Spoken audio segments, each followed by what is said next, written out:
Queridos irmãos, a paz do Senhor. Eu sou o pastor Alexandre Pitante e mais uma vez estamos juntos para agora a quarta aula, a geografia política da Palestina. Nessa aula nós vamos estudar sobre a história dos hebreus ou o significado da palavra hebreu. Eu disse durante as ministrações destas aulas, no início dessas aulas, acerca do povo hebreu e o que significa eles serem chamados hebreus. Nós dizemos muito o povo de Israel, ou o povo judeu, o povo do Senhor, mas enquanto estavam peregrinando a terra no deserto em direção a Canaã, eram chamados de hebreus.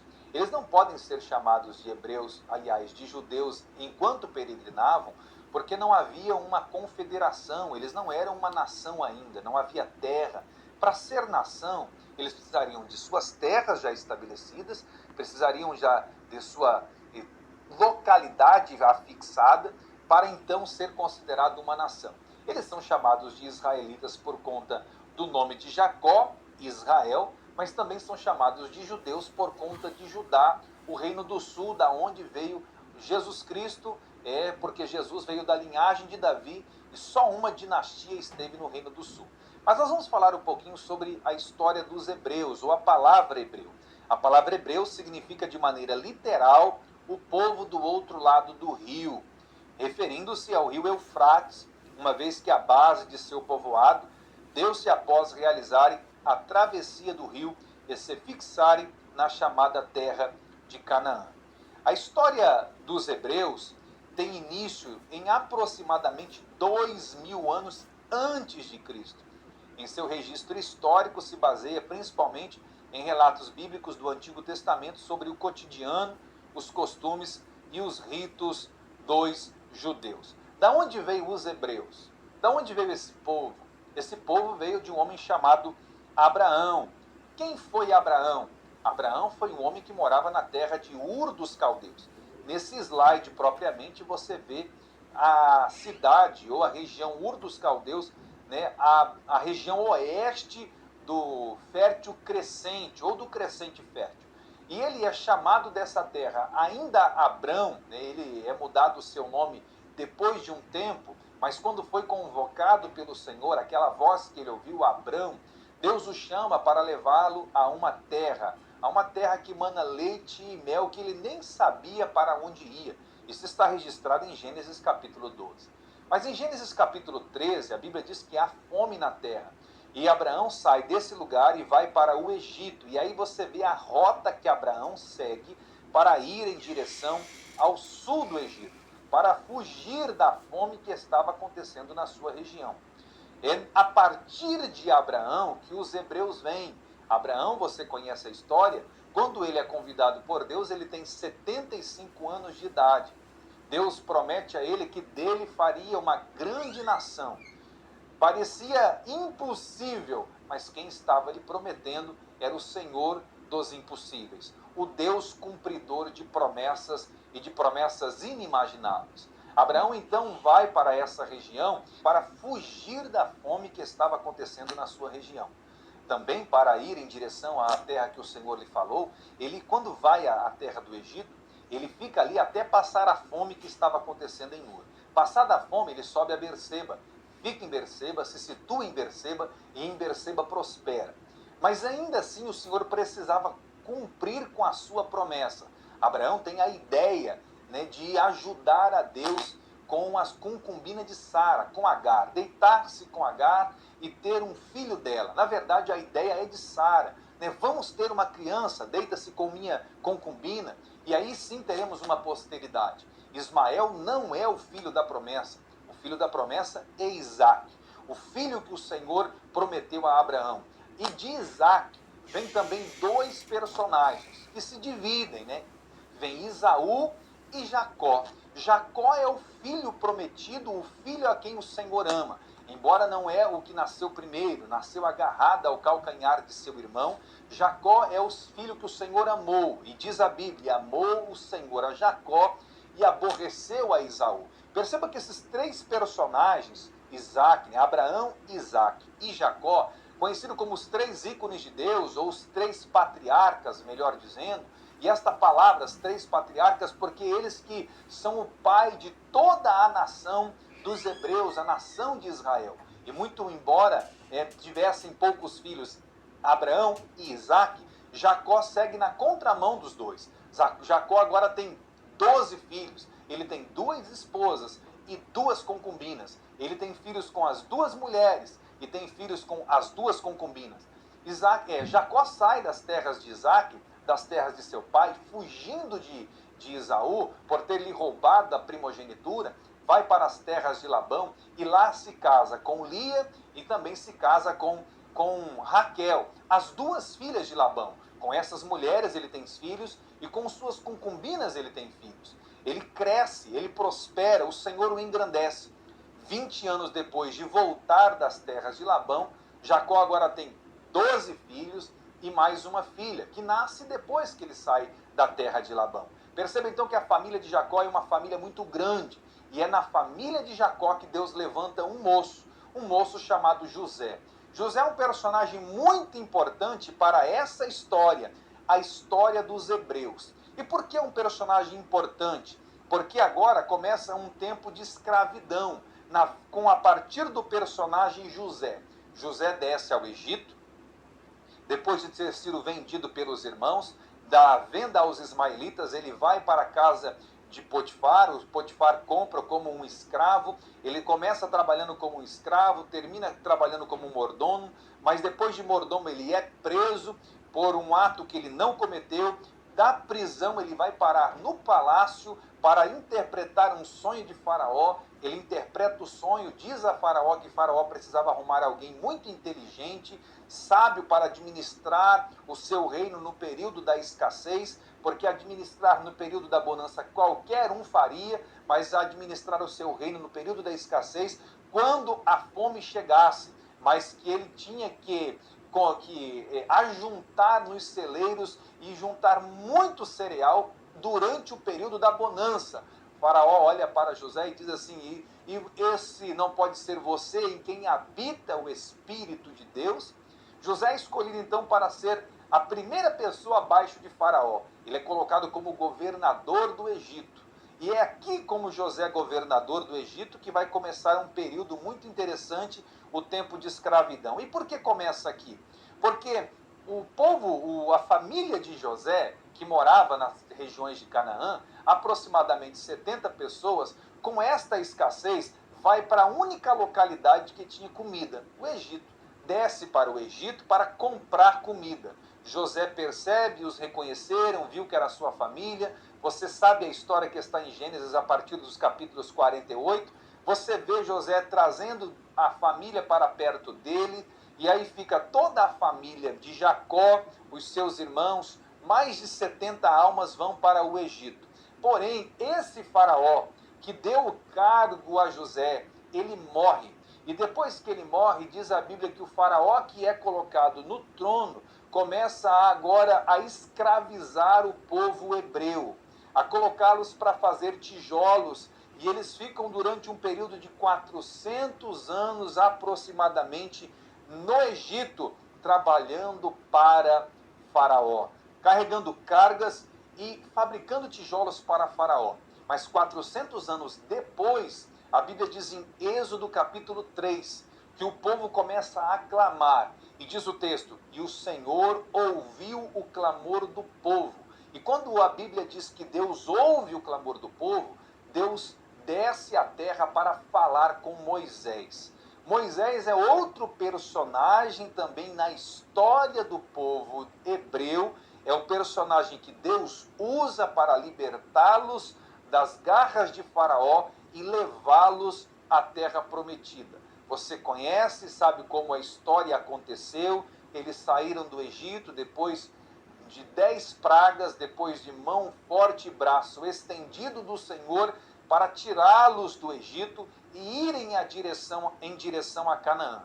Chegado a Canaã, 40 anos depois, em um período de peregrinação, somente 2 personagens daquela geração que saiu 40 anos antes são os que entram na terra prometida, e homens abaixo de 20 anos. Ou seja, Da geração que saiu, só tem 2. Tem uma outra multidão que entra, mas são homens abaixo de 20 anos, uma nova geração.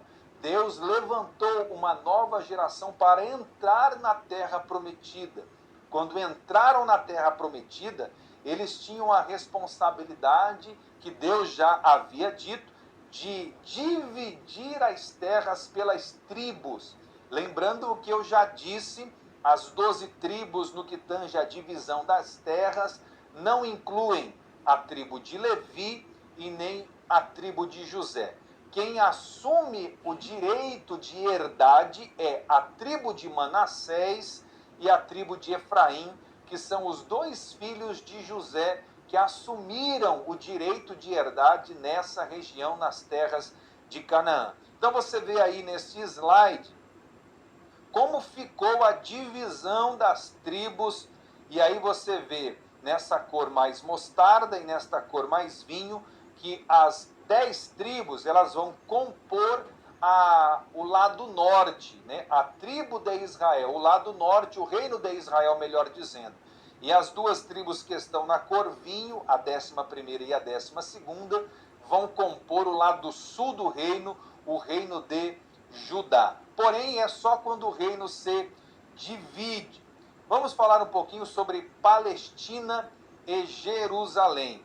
A Palestina teve várias capitais. A Bíblia menciona várias capitais que a Palestina teve, que Canaã teve. A primeira foi Gilgal, Siló. No período dos juízes, Siló era a capital, aonde ficava o profeta Eli e o tabernáculo. O tabernáculo móvel, quando eles vieram, né, da peregrinação do deserto e chegaram nas terras de Canaã, Siló ficava na região de Efraim.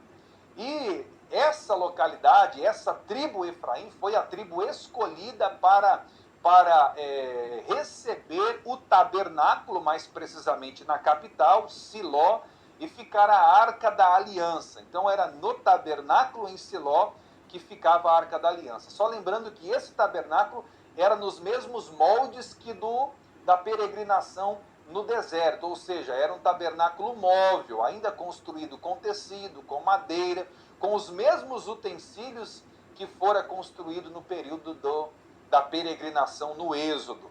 Outra capital foi Gilbeá, Jerusalém, Mispa e Tiberíades foram capitais das terras de Canaã ou das terras da Palestina. Vamos também falar um pouquinho sobre as cidades visitadas por Jesus, né, além de Jerusalém, que foi a cidade no qual ele morreu. Cidade que ele visitou, Nazaré, ele criou-se em Nazaré. Betânia foi a cidade que ele foi assunto ao céu.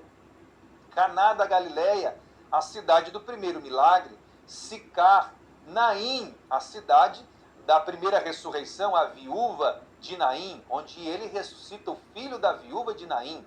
E há de se lembrar que é a primeira ressurreição de Jesus.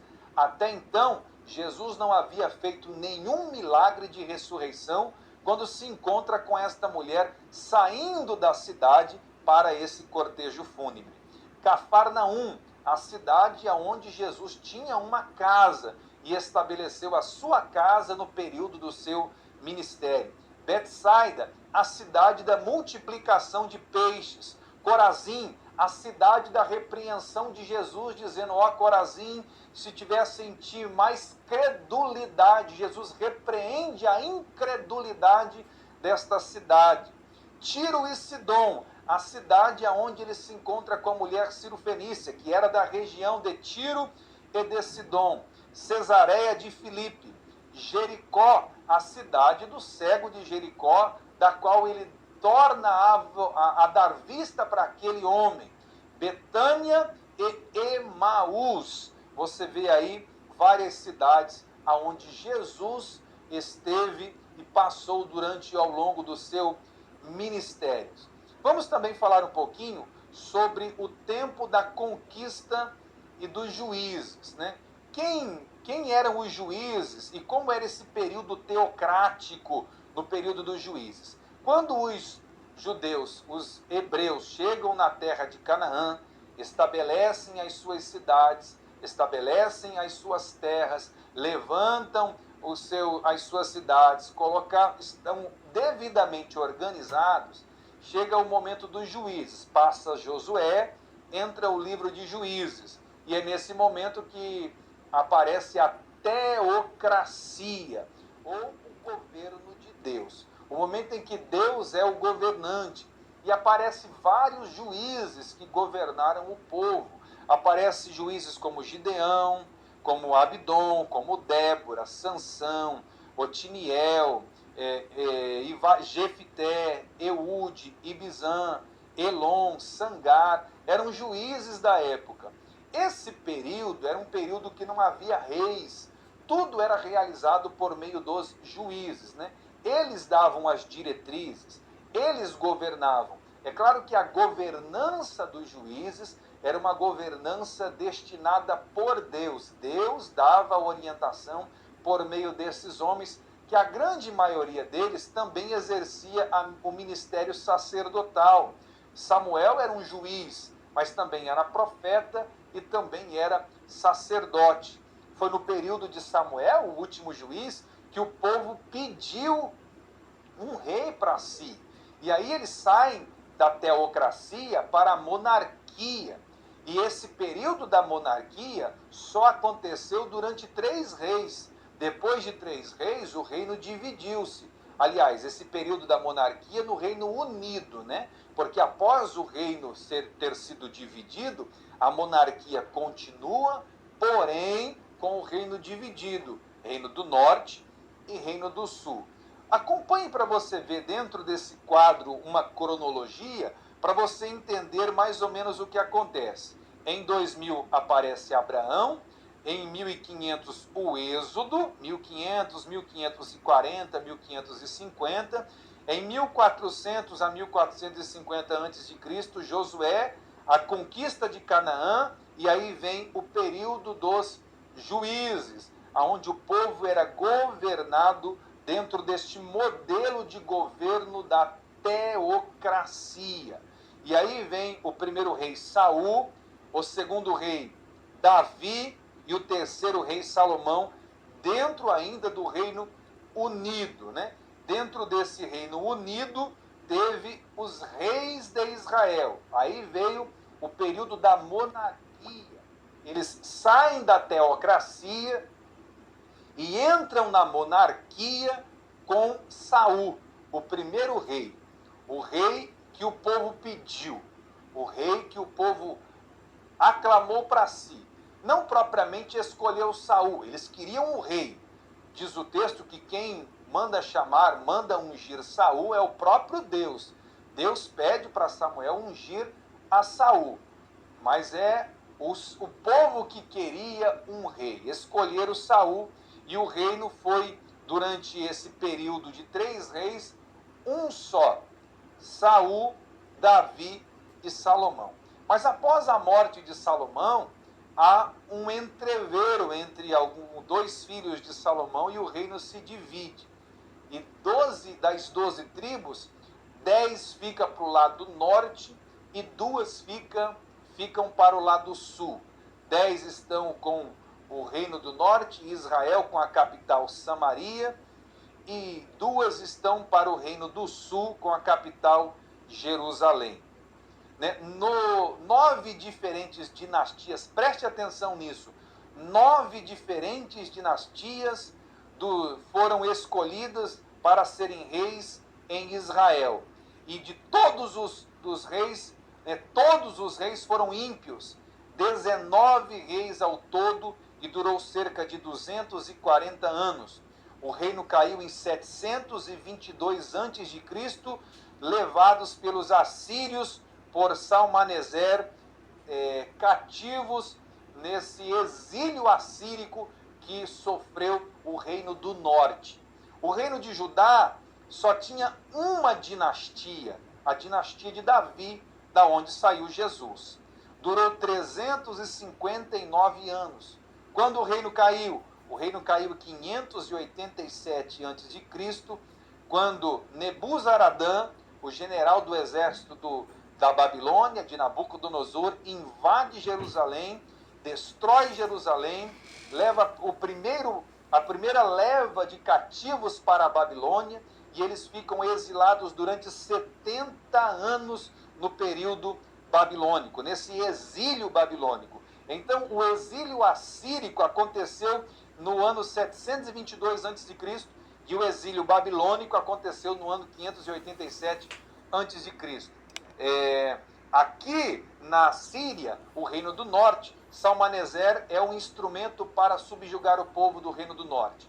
No Reino do Sul, Nabucodonosor é um instrumento para subjugar o Reino do Sul. Porém, 70 anos depois, os persas eram que estavam no governo, não era mais a Babilônia, e o imperador, o governador, deu autorização para o povo voltarem como cumprimento da palavra de Deus por intermédio da boca de Jeremias, que havia dito no seu livro, uma de suas profecias, que o povo ficaria 70 anos exilado, por conta dos 70 anos sabáticos que o povo deixou de cumprir e de fazer em agradecimento ao Senhor pelo que o Senhor estava fazendo para com eles. Você vê nesse slide aí como deu e como ficou a divisão, né? Para baixo o Reino do Sul, Jerusalém é a capital, para cima o Reino do Norte, Samaria era a capital, e você vê a divisão. 70 anos depois, quando eles estão voltando do cativeiro e para fazer a restauração, né, no período depois de 70 anos, quem volta agora, a primeira leva de pessoas que estão voltando, voltam com Zorobabel. Há três personagens que são personagens de extrema importância nesse período de restauração depois do exílio babilônico, que é Zorobabel, Esdras e Neemias.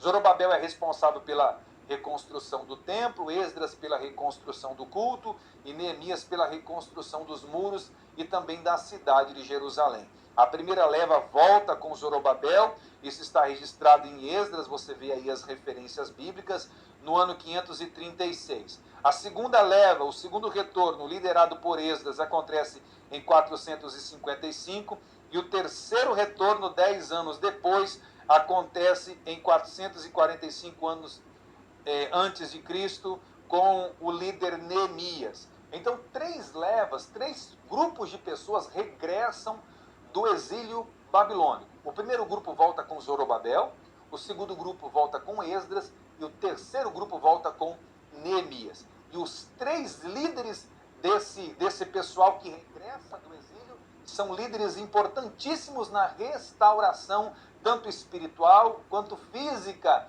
do povo de Israel, o povo hebreu. Vemos então aí também a Palestina sob o domínio dos romanos. Agora, depois de muito tempo, depois de todos os impérios terem caído, os babilônicos, os medo-persas, os gregos e agora os romanos, quando os romanos assumem o reinado, assumem o governo de todo o mundo conhecido, o reino agora não tem mais aquelas divisões das tribos que nós vimos em um slide anterior. Agora a divisão das terras são diferentes. Quem dá as divisões agora são os romanos. A Galileia, Samaria, Judéia, Pérea e Decápolis. Cada uma dessas regiões são muito importantes para a história do povo judeu dentro dessa divisão do Império Romano. Como eu disse, não há mais aquela divisão feita no período da Palestina, no período do Antigo Testamento, em que as tribos ocupam essa região e têm as suas divisões. A partir agora do Império Romano, as divisões são as decisões do Império. Então são essas 5 divisões que nós conhecemos e que existiam nesse período. A Galileia era onde Jesus cresceu, né? Ele cresce na Galileia, porém ele é judeu, ele nasce em Belém de Judá. Existem algumas cidades que fazem parte da história de Jesus. Perceba, ele nasce em Belém, se esconde no Egito, cresce em Jerusalém, ele mora em Cafarnaum, ele é crucificado e ressuscitado em Jerusalém, mas é assunto ao céu em Betânia. Então você vê 6 cidades que fazem parte da história do Messias, da história do Cristo. Galileia esses nomes são o nome das províncias. Galileia é o nome que se dava à província onde ficava a cidade de Nazaré, uma cidade pequena, uma cidade pobre, aonde Jesus cresceu. Samaria era uma outra região. Antigamente era só uma cidade, agora é uma região inteira.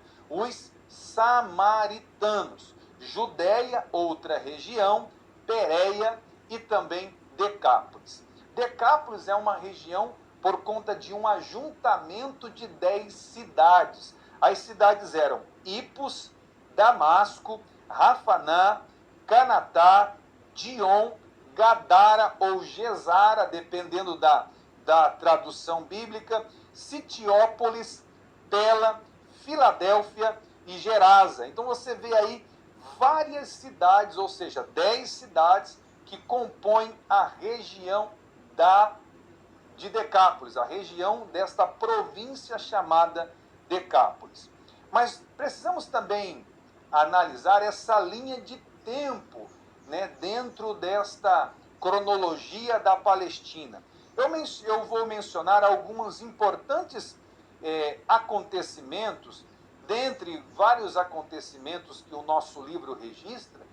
Muitos são importantes, mas alguns são mais importantes ainda, e que são eles. Em 634 a 750, a Palestina é governada por califas, soberanos muçulmanos do reino de Damasco, conquistados pelos árabes.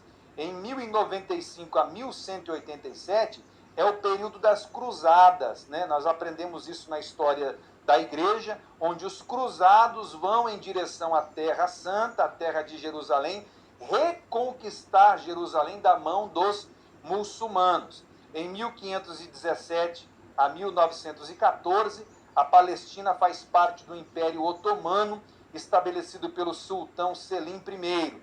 Em 1914 a 1918, após a invasão da Palestina pelos aliados, a Inglaterra emite uma declaração oficial em 2 de novembro de 1917, pelo secretário do Exterior Lord Balfour, apoiando a criação nas aspirações do movimento sionista em toda a Palestina de um lar para o povo judeu, e que enviará o máximo esforço para a conquista deste objetivo.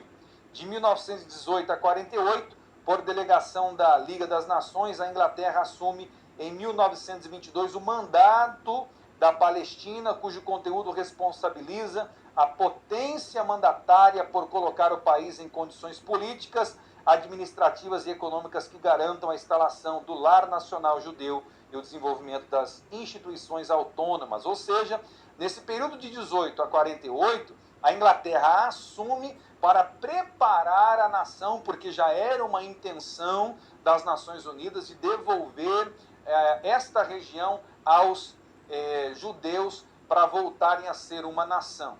E aí, no período de 1948, eles regressam para lá, né, depois de uma reunião em 47, eles regressam para lá. Reunião em 47, esta feita pela ONU, liderada por Oswaldo Aranha, um brasileiro, e depois do voto de Minerva, dando a autonomia para eles voltarem a ser um Estado democrático, a uma república, e voltaram para a sua região a fim de ser o que nós conhecemos hoje, a República de Israel. Então vimos aí um recorte da história política, né, da geografia política de Israel. Não temos como abordar todos os assuntos devido à exiguidade do tempo, mas eu tenho a certeza que te esclareceu muitos deles. Então nós ficamos por aqui nessa quarta aula, né, e te convido para a próxima aula. Eu te aguardo lá, a quinta e derradeira aula desse módulo. Que Deus te abençoe e eu te aguardo para a quinta aula, em o nome de Jesus.